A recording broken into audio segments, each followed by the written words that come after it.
अगर प्रधानमंत्री आज के डेट में नरेंद्र मोदी त्यागपत्र दे देते हैं, अब बीजेपी के जेपी नड्डा अध्यक्ष राष्ट्रपति बुलाएंगे जेपी नड्डा को और कहेंगे राष्ट्रपति देखो हमें पता है कि आपके पास बहुमत है, लेकिन नियम के हिसाब से आपको फिर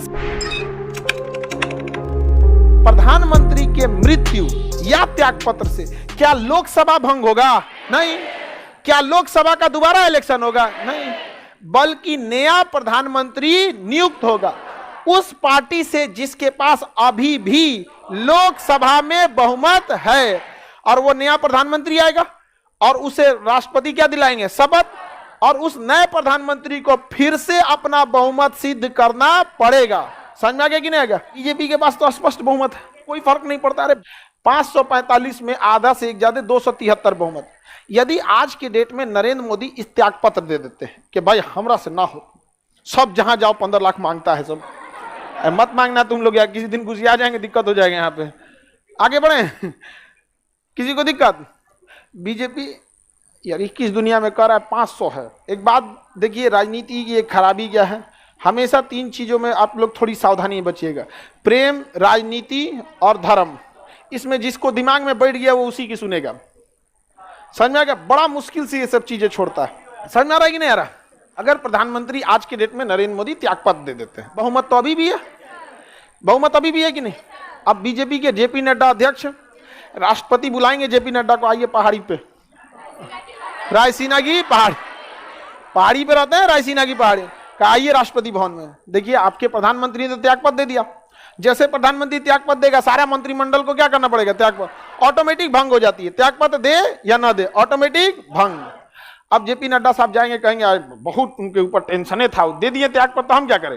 अब एक काम करिए, दूसरा किसी को बना दीजिए। अब वो जो भी नाम सुझाएंगे, क्योंकि पार्टी उनके अंडर में है, वो डिस्कस करके आएंगे, राष्ट्रपति को बता दे। वह व्यक्ति को राष्ट्रपति प्रधानमंत्री की शपथ दिला देंगे और कहेंगे राष्ट्रपति देखो हमें पता है कि आपके पास बहुमत है, लेकिन नियम के हिसाब से आपको फिर सिद्ध करना पड़ेगा बहुमत। तो लोकसभा में सबको बुलाएंगे और सबसे वोट डलवाएंगे कि समर्थन में हो लोग ना, तो वहां सब लोग वोट डालेंगे। बहुमत सिद्ध हो गया। अब वो व्यक्ति फिर से क्या बन जाएगा? प्रधानमंत्री जब बनेगा तो बचे हुए कार्यकाल के लिए कि पूरे 5 साल के? कितने के लिए?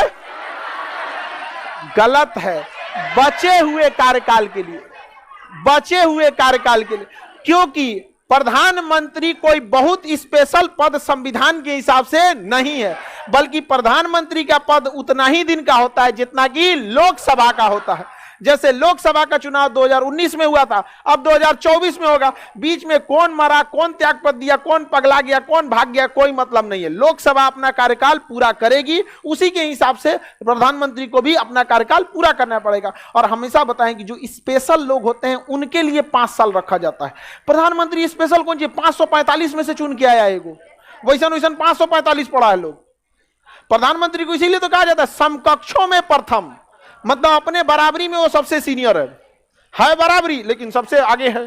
तो प्रधानमंत्री और उपराष्ट्रपति के लिए चीज आएगा, राष्ट्रपति उपराष्ट्रपति, प्रधानमंत्री के लिए नहीं है। वो बचे हुए कार्यकाल को पूरा करने के लिए आएंगे। समझ में आ गया कि नहीं आएगा? अब नया प्रधानमंत्री आएगा तो राष्ट्रपति कहेंगे देखिए पहले का मंत्रिमंडल ठीक है काम कर रहा था, आपका मन जो है वो आप क्या करिए, नया मंत्रिमंडल को बनाना है तो नया मंत्रिमंडल बना लीजिए, या आप उसी में से किसी को रखना चाहते हैं तो थोड़ा सा 10%, 20%, 100% या वो मन का मन same to same copy paste कर सकते हैं। ये प्रधानमंत्री का अधिकार है।